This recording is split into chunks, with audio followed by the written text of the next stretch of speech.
sense. So we kind of went down that path.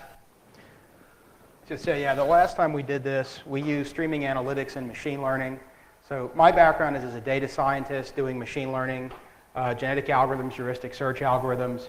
So we actually built a working prototype. Is the microphone too? So we actually built a working prototype, but it had some issues with it, right? And it wasn't sensitive enough to detect stuff.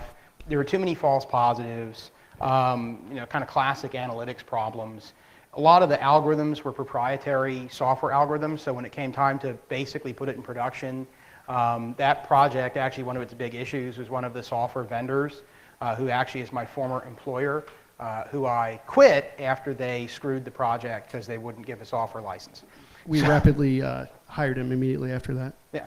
So, and the other thing was, at the end of the day, you still needed someone who was pretty sophisticated to operate this stuff, right? If you're doing analytics or statistics, you need to understand math and statistics. If you're doing network engineering, you need to understand network engineering. So the question was, what could we do to make this more open and get more people working on the problem without them necessarily having to have really deep, really specific knowledge of, network engineering, mathematics, statistics.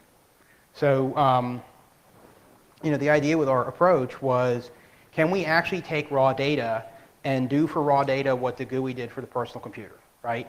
So once we created this metaphor of the desktop and pictures and files, people who didn't know how to write code could actually buy and use a computer. And so the question was, could we do the same thing for data, right? Could we take, in this case, network data, which is streaming data, right? Could we analyze it and visualize it in a way that would make it representative to someone who may have no technical background at all, right, but can look at patterns? So the idea was kind of a prosthetic for the brain. And it also had to be real time. Yeah. So, but before we worry about hooking up to the brain, you don't have to flip out. So this is, of course, not what we did, but we put some cool videos in here because we could. So we came up with the idea of data looming, right? So the idea is you can go look at a loom, and I can set a loom up and have the threads come in and make a very complex pattern like this Persian carpet. If you watch that loom working, you're going to have a hard time figuring out how every thread works, right, by trying to deconstruct the loom. On the other hand, the thing that comes out the other side is very obvious to you, right? Like this is a floral pattern in a Persian carpet. So could we take these very complex data patterns and put them into a virtual environment to make them more obvious to the user? So how John came up with this data looming concept was, I had Wireshark up one day, and I'm watching all the stuff flow through Wireshark. And he goes, what the hell's that shit? I said, I'm watching what's going on in the network. He goes, it's obscene. How are you going to figure anything out? And I'm like, you just got to watch really carefully. So he made the analogy of, well, it kind of looks like it would be you're building a fabric on a loom and we came up with this whole concept of data looming. And I was like, oh yeah, that makes sense. And so part of the reason we're also doing this is that, we got started working, trying to detect zero-day attacks, right? So zero-day intrusions. Part of the problem is you have a sparse pattern recognition problem, right? So, sparse pattern recognition is an area of machine learning and statistics where I'm trying to draw inference from very limited data. So the purpose of this slide is to make a point about what people do versus what computers do. So I can take a 3-year-old kid and show them an eagle and tell them it's a bird. I can show them a swan and tell them it's a bird. And then if I show them a cardinal, the kid knows it's a bird, right? The most sophisticated pattern recognition algorithms out there still cannot do this, right? Because they require data curation, they require definitions, they require training sets. CAPTCHAs are another example of a way that we can show that human beings can understand these images and computers still can't. The other example are the yellow lines in the school bus. So there were some researchers who actually built a series of random image generators that were able to fool image recognition algorithms. So this again is all about the fact that the best pattern recognition algorithm we still have is the human brain, right? So how do we find ways to make raw data more accessible to the brain? And this is kind of the slide about where we came from. So John handed me a book, I guess about 2 years ago, and it was called Neuromancer. And I was like, oh man, this is the Matrix. And he's like, yeah, this is Matrix. He's like, let's build it. I was like, okay, we're going to build the Matrix. And we got all excited, and we started thinking about all the other things that were going to go into it, talking about how we wanted to do it, how we wanted to approach it, what we needed to do. We realized we're both sucky game developers, so we apologize for the visualization we're going to show you later. We decided to do it all in open source because closed source sucks, and that's the genesis of John and I teaming up. We needed some network expertise. We needed some data science expertise, and we wanted to make it so that we could almost gamify network defense. So you're playing, you know, Candy Crush, and you have no idea that you're actually defending my network for me. So that was kind of the lead-in to the whole concept of getting to the big idea. So the idea was to, again, focus on what a computer's good at, right? So high speed, high precision, high recall, not quite as good at sparse pattern recognition. Interface that with the human brain, which is very, very good at sparse pattern recognition, but has a very low baud rate and sucks at precision and recall, right? Anybody who's ever forgotten a birthday or an anniversary knows how bad we are at recall. And in order to kind of get that last mile to the human being, create an immersive interface so that the way that you interact with the data actually feels a lot like, it doesn't feel like you're doing data analytics or network engineering. As Rob said, you're playing a game. So just kind of, we broke it down to 4 major areas that we needed to kind of tackle. One was data. We had a huge data problem. We couldn't find anyone to allow us to censor the network. I don't know why. We couldn't allow anybody to give us data from anything. Don't know why. Even going out to academia and saying, hey, can we censor your network for like a week? They're like, no. So we came up with some training sets that we had. We built up a red team, blue team, capture the flag platform that we were able to capture some data from teams playing against each other, and that's kind of what we used as a basis for the scoring data. The training data was all just kind of synthetic and boring. The platform, we really wanted to make this as fast as possible because in network defense for zero-day detection, it really is one of those things that you got to be kind of on the money at operating at wireline speed. And then heterogeneous networks really screws all with that up. And so just trying to figure out how to get it as fast as possible, as scalable as possible. We quickly learned that if we were going to do a user experience that was immersive, that we had to come up with some type of visual language construct. So I have to be able to describe the data enough such that I can create objects from that data that has metadata attached to it that I can put into a virtual environment. That actually was a really foreign idea to a lot of the major game manufacturers that we talked to. They didn't understand non-scenario based gameplay. They're like, what do you want to do with it? Why? You know, how's that scenario work? How's a person win this game? And we're like, they don't, they just play. They just didn't get that. So we also wanted to do a 3D experience that was immersive that also acted like real world physics so that anybody could play it. So if you're used to climbing up staircases, you know what that feels like, going down staircases. Throw things up, they fall. Shoot things, they blow up. So that's kind of how we wanted to model those 4 areas. Of course, the important thing here is if you're going to connect this to a brain, it needs to be a good brain, not an abnormal brain. So this is the architecture. First gen, the first version that we built a year and a half ago. Yep. So about a year and a half ago, we actually put the thing together and made it work. The majority of this, well, all of this is actually open source. A lot of stuff that you guys see up here is probably really familiar to you if you're into big data analytics or streaming analytics. Nothing new, nothing neat, unique, nothing novel. Just a hell of a lot of research and trying to figure out how the architecture would all fit together and work. The most important thing that we built was the visual language construct. So that was kind of something that didn't exist before, and that was kind of the bridge between the streaming analytics world and the actual user experience. If you guys remember, in the Matrix, Neo goes into the white room, says, I need guns, and the guns come out. Well, that's kind of where we put the capability for us to describe things to bring into the game. And actually, a couple thoughts. So the user experience is based on the Blender game engine, open source game engine. Probably not the ideal game engine, but it's open source. The analytics, which are kind of my thing, right? I'll talk about that for 1 second. I'm sure most people in this room know Storm is basically the infrastructure that Twitter runs on top of, right? So it's a very, very scalable open source environment for streaming data and doing analytics. The challenge with Storm is that Storm is a stateless computing environment. So it puts the data someplace and then it forgets about it. So the minute you need to do analytics, any kind of mathematics, statistics, classification, it doesn't work. Well, Nathan Mars, who created Storm, is a pretty smart guy. So there's a framework inside Storm called Trident that's a stateful framework inside the stateless environment.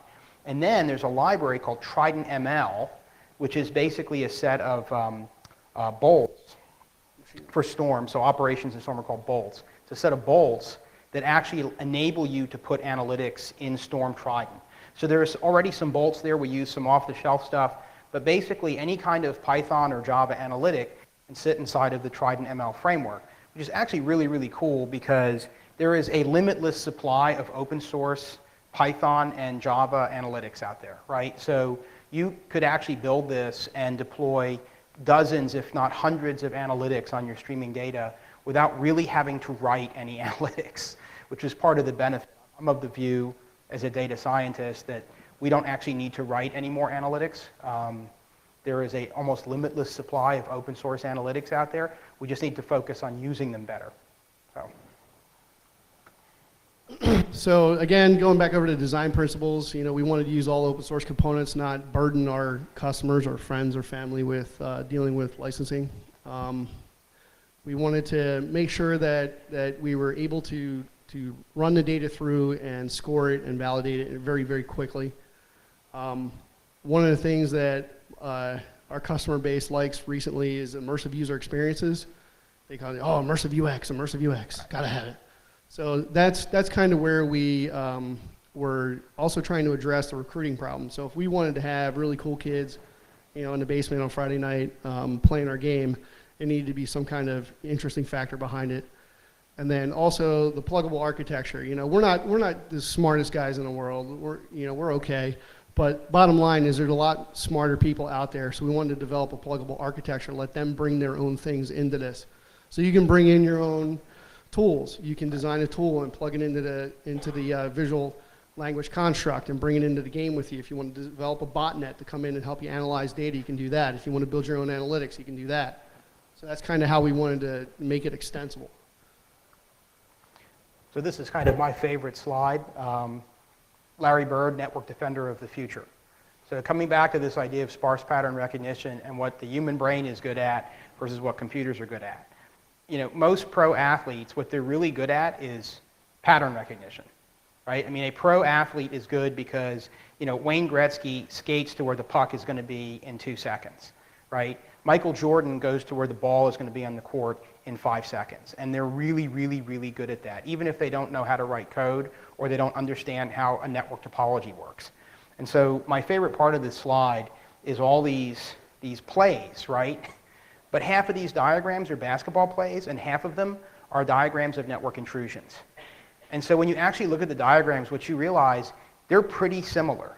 So if I could actually create a construct that lets people look at data intuitively, right, I can use my network engineers, my certified security professionals, basically as leaders, and I can hire high school basketball players to do pattern recognition. There are a lot more high school basketball players than there are certified security professionals. So enough of us talking. Yeah, so, we know we're on the defense and we know we're outnumbered big time. So we're trying to look at, ways to incentivize people to think about different ways of doing network defense. There's the whole points aspect. People love points. There's monetary aspects, and John and I talked about maybe having soldiers of fortune for network defense and paying them like, a couple $100,000 a year to come in and just do nothing but network defense for us by playing a game. Anybody up for that job? Yeah. All right. Yes. Resumes or email Sweet. later. Yes. So, we also wanted to do for data what GUIs did for the standard OS, make it understandable. And you guys deal with like large data, seeing graphs of large data links and nodes analysis and see like the big fur balls? Like Maltego. Like like Montego. So you realize that problem is that, you know, I get a big fur ball in front of me. I really don't understand how to interact with it or deal with it or what the hell is this thing telling me. And then, you know, we realize it's not really about the technology. It's more about, you know, trying to figure out how to interact with this stuff that's already there in a way that makes us, you know, jump a couple generations forward or start thinking about how to jump that forward. So of course, innovation can often take strange forms. That actually is Mr. Porsche. Yeah, it's early R&D. Just kind of what our demo is too. So with that, we'll talk about our demo. All right, what you got, John? Yeah, so basically, you know, as Rob mentioned, we did a simulation, we did some CTF data in the botnet. Very simple demo, focused on network data. What you're actually going to see, so inside of the Trident Storm framework, we're using an analytic called k-means clustering. And what clustering does is it identifies local populations. So if we took this room and made it totally dark and filled it with children, basketball players, and regular adults, right? You would basically have three populations: children, basketball players, and regular adults. And if all I knew was height, right, and I was just doing averages or trends, I wouldn't be able to figure that out. So what a k-means does is identify sort of local, what are called local minima, or centroids. So you'd say, okay, well, I got a population that has an average height of 3'4". I have a population with an average height of 6'8", and I have a population with an average height of 5'8", right, which are people like Rob and I. So the idea is we simply ran k-means clustering on port pairing. So in essence, we have three centroids that come out of our clustering algorithm. The first one, which are the green nodes, right, are basically devices or nodes on the network where the source centroid is a relatively high point. So it's sending and receiving on a high port to a low port, so it looks like a client. By the way, this is stuff I've learned from Rob. Yeah, so John, I'm letting John, you know, I'm taking the training wheels off, and John's going to explain to you guys source and destination ports. Right. So, so the blue nodes, right, are nodes that are sending and receiving on a low port to a high port. So it basically looks like a server. And then the yellow nodes are what we call indeterminate, right? So they're using these kind of ports in the middle. There's no real pattern. So basically, they're not consistently behaving one way or another. And this also gets into when we first started working together, you know, as a guy whose background is basically in statistics and math. My first thing is, well, where's your training set and where are your outcomes? And Rob's like, dude, we don't have any outcomes. Like, what do you mean you don't have any outcomes? Like, dude, we can't go audit every single session on the network to figure out if it's legitimate or malicious, right? I said, oh, that's a bit of a challenging problem because most statistics are designed to train to an outcome. So part of our approach was to identify things and put them into buckets so the human operator can look and say, oh, here's a pattern that looks like a normal pattern or an abnormal pattern or a suspicious pattern or something that's just different. Right? And so this is why also we don't use the words good and bad, right? Because good and bad don't mean anything in this context. It's more about what looks different. So when we're going to run our demo. So the demo that you're going to see is really basic. It's blocks and spheres. And they have different colors that represent the different centroids, right, John? Centroids? Yes, centroids. So you see math stuff, I don't know that either. So the idea is... It sounds like robots, too. So what we're looking at is we're looking at how things are changing over time in a real-time scenario based on the traffic that we're pumping through the system and scoring real-time. The demonstration we're doing today is a video. It's canned and recorded so that we can talk to it. Because unfortunately, every time we run a simulation, it changes on us in a good way. So you'll see some things that are consistent in a normal network. You'll see some white nodes, which are nodes that really we haven't had any information about yet Right, at all. not enough data. Not enough data to talk about. There are some blue nodes, which represent the client nodes on the network. Servers. And there are some green nodes, which are the clients. Yeah. Okay, so we got that backwards. We got it.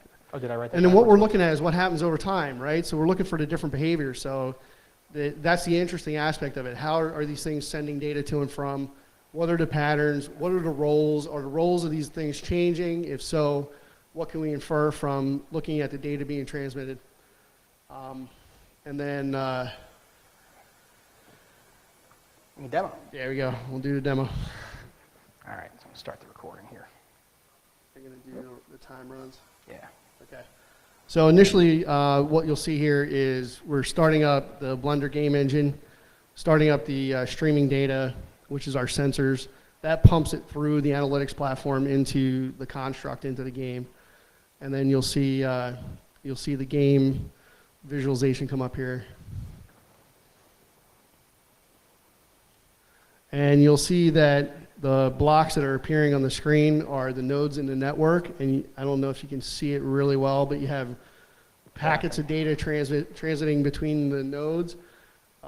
This is really bad lighting for this. We should have made this bigger. You want to stop it for a sec? Yeah.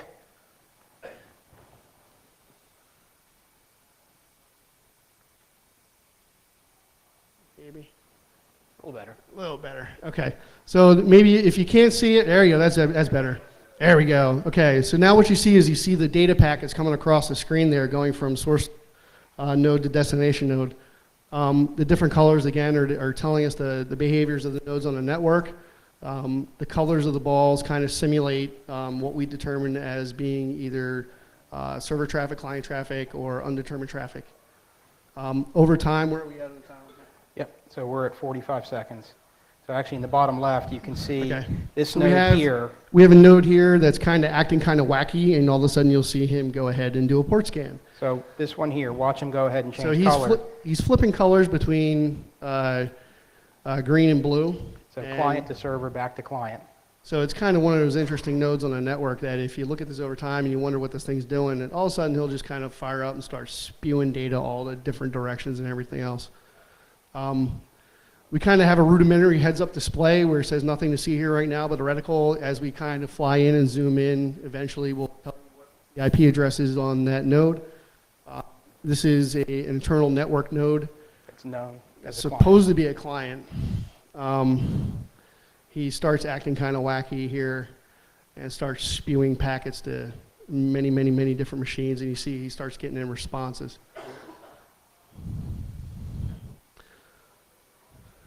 So we're pulling out again. Yeah, so you can kind of see the overall architecture of the network that we have mapped, and this network has been censored so that we can get information about external and internal IP addresses. And so this is an internal server? That's outside. Oh, I'm sorry, external server, yep.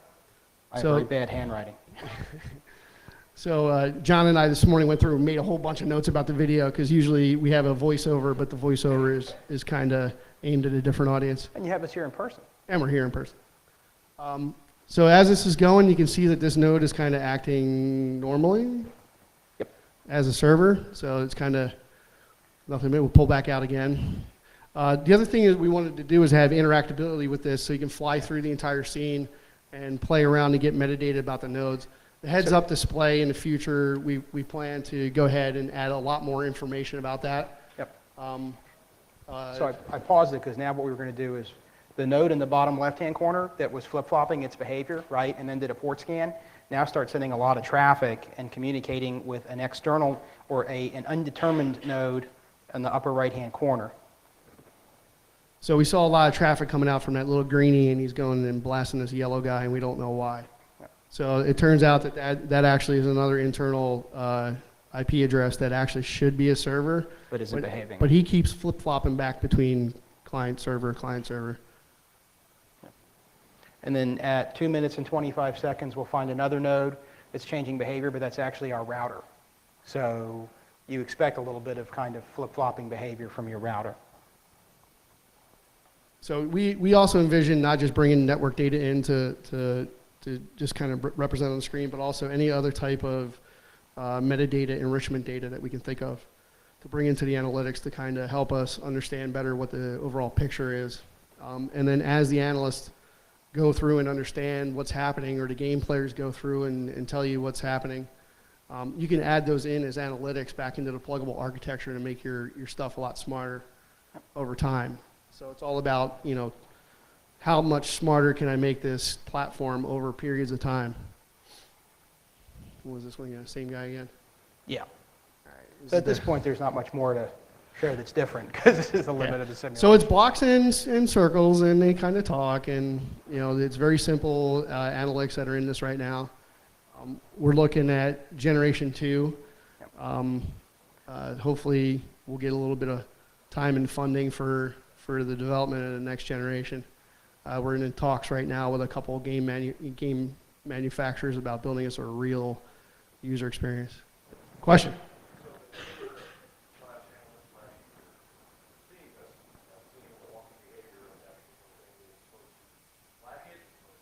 Yeah, so we did a demo for ShmooCon 2 years? 2 years ago. 2 years ago, and we had the Nerf gun, and we were shooting the little robots, and that would kill the packets and kill the nodes. Yeah. We realized that didn't scale really well. It kind of locked up. So what we did was we dumbed it down, but the concept's still the same. Is the user would be allowed to take certain actions inside the game environment. And those actions would then could trigger active countermeasures or other types of network defense activity. So one of the things we want to do, so part of the design of the construct, as Rob said, is the ability to bring tools and analytics into the environment.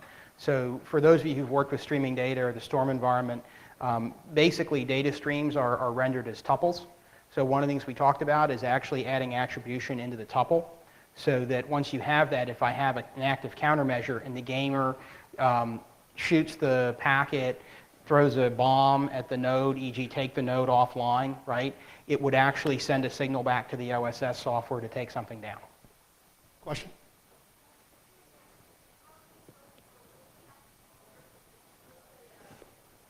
That's a good question. So that's a great question, and that comes down to Baselining. baselining. It also comes down to what do you think? Right. So you're the analyst. You're looking at that, and you say, "Hey, look, there's a lot of traffic going from this node to that node, and it's high volume, and it's kind of flipping behaviors." You could do deep packet analysis at that point. The individual packets actually have metadata attached to them, so you could write an analytic that says, if this is this type of protocol going from this source to this destination, it kind of makes sense. So go ahead and not flag it, not just ignore it. Have you ever thought of taking, say, an external blacklist, like, say, the timeout blacklist, or maybe a botnet control botnet, the BCL, which lists botnet CNCs, and not marking them as, say, red in the engine or something? Yes. You can do, this platform is wide open, man. You can do whatever you would like. Because if your machines are talking to one of them, well, Yeah, that's got a red flag over it. Yeah. Sorry. Who's next? There's a question in the back.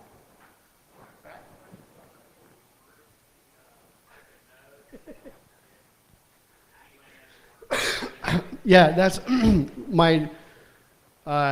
About a week ago, I changed jobs, and so one of my last things that I was working on right before I left was organizing the networks into quadrants. Right now, they're all kind of around where Blender considers 0, 0 in the middle of the screen, and they just spawn wherever they spawn. Right. But looking at the subnet and giving them their own geographic area to spawn in was kind of the next thing I was going to do, so that you can look at the difference between your subnets and external resources and understand traffic patterns a little bit better. One of the final design principles, who in this room has actually read Neuromancer? Right, so one of the design principles is to actually eventually get this to look like the Matrix and Neuromancer, right?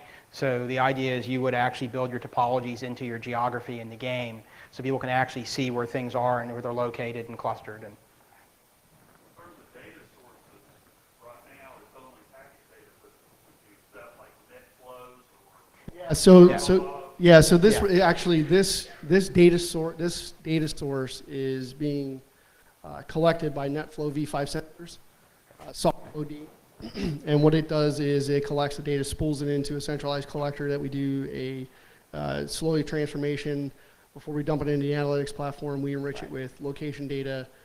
But we basically parse it, right? Parse we parse it it into things that are make human readable. it. For our purposes, right now we have a very small subset of information that we're interested in.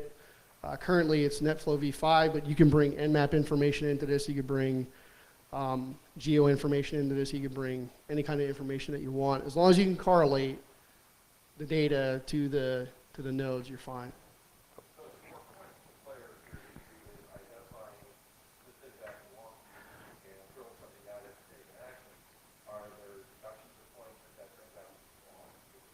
Yeah, so that's a great point. So one of the things that the game designers asked us was, how does somebody win this thing?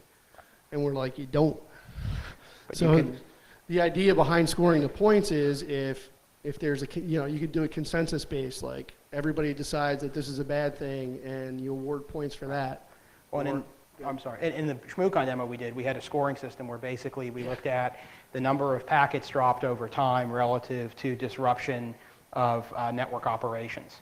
So it's not a super hard thing to do, but yeah, you have to account for stuff like that. Ooh, I'm sorry. Yeah, so if you let a bunch of bad packets go by you while you were watching, you lost points, and if you identified the bad packets Or if you going by, grenade the whole network, you lose yeah, points. exactly. If you nuked the whole network, then you kind of defeated the purpose. We got. I was just going to ask if you had a malicious analyst, if you have protection against that. Yeah, so we That's talked a about good that. question. That's attribution. So one of the things that we were talking about doing was actually putting in, trust relationships and issuing people.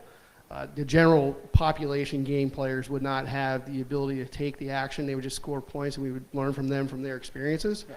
But the guys that actually could take the action would be it's like a private cert that we would understand that we can go ahead and take that action in an authenticated way. Right, and the idea we had from a gaming perspective was to kind of use the same model eBay uses, right? So if you really want to do this right, you make the game very, very open, so you can actually see the other players as well. So if the bulk of the players are actually compensated for keeping the network safe and you have a malicious person in the game, they could attack the malicious person and take them down. And that's actually the most effective way to deal with it, because instead of having some god up here who has to make decisions, you basically, look, if 90% of the people know that this person is doing something bad, just take them off. So the guy that's like, I'm just going to shoot the router. I'm just going to shoot the router. I've got a question over here. Are you slowing down the time scale of data production? Everything that works a lot more going on. Yes. Yeah, so two of the problems that we talked about was what does the granularity of the visualization need to be? Right. Some of our folks that we talked to said, it'd be really great if you could do different types of layers and clustering so that you could see a very high level information and drill down into the depths of it. And that's kind of what the approach that we're taking. Right now, this is NetFlow v5 data, so it's kind of aggregated at the conversation level. And this is, we haven't done a whole lot of metrics on actually how much time elapses between the information entering in the front end of the analytics to the back end of the game. There's some experimentation we need to do. We do know how it scales though, so we can figure out how to scale it horizontally and vertically. And talking about the scaling and the resolution challenges, right? So this is something that's kind of cool about Storm. So one of the things we've talked about, the scaling challenge is really, since Storm scales horizontally, it's basically an optimization problem, right? So how do you optimize your Storm environment and have enough nodes and clusters ready to go to scale up and down with traffic? But the other thing is the resolution problem. And what we talked about was actually having multiple Storm topologies running in parallel at different levels of aggregation, right? So in reality, you couldn't really zoom in and out on this data effectively because the amount of compute power you'd require would be huge, right? But if we actually had like a low res topology running and a medium res and a high res, when you're actually zooming, you're not really zooming, you're actually swapping to visualizing a different resolution stream. And that's basically just an engineering and a resource problem. I don't want to trivialize it because it's not trivial. And I think there's a question in the back.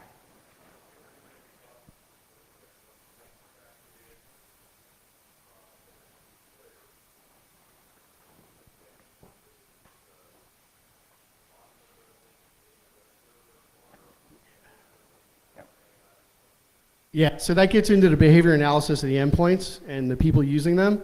And that is another thing that we were looking at as far as collecting data to add into the metadata enrichment process eventually. And so one of the things we have on our roadmap is to add in things like Nmap data and other sorts of information. So, just looking at a block and saying, letting the analytics say whether or not it's client or server doesn't make a whole lot of sense when you know that information ahead of time. So that's kind of where the data enrichment comes into play. Sir.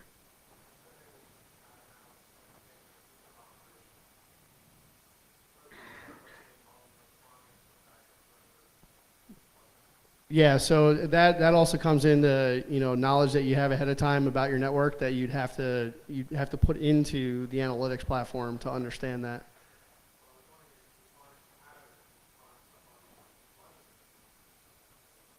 Yeah, because if you can model that and train that ahead of time, like say my updates go on WSUS, midnight to 4 a.m. every, Tuesday, Wednesday, Thursday, whatever. You can model that pattern, and then anything outside that window that got scored by that as matching would be identified as malicious. And actually, from the analytics perspective, they're the training blocks. So you could actually set the analytics to train off of a known normal set, and then turn the training off, and then run real data through it. And it would tell you when stuff comes out of tolerance. Now, again, this is all, John and Rob's proof of concept. Right. Simply add engineers. So, Besides us. very limited real data. Any other questions? Questions? Yeah. How do you play with it? Okay. So, unfortunately, Blender does not allow us to have a web-based interface. So, you can go out to my GitHub and pull it all down and play with it. Or you can email us. Or you can email us and take a look at the different, free and open source people that kind of have provided us all the building blocks. Realistically, the majority of the work that John and I did was assembling the platform, Right. the software stack, implementing really simple analytics in the middle, and then building the hooks into Blender. The reason why we chose Blender was because it was Python, and I'm a badass Python developer. And so I was able to really quickly build in my hooks to stream data into a game engine, which most people don't really do.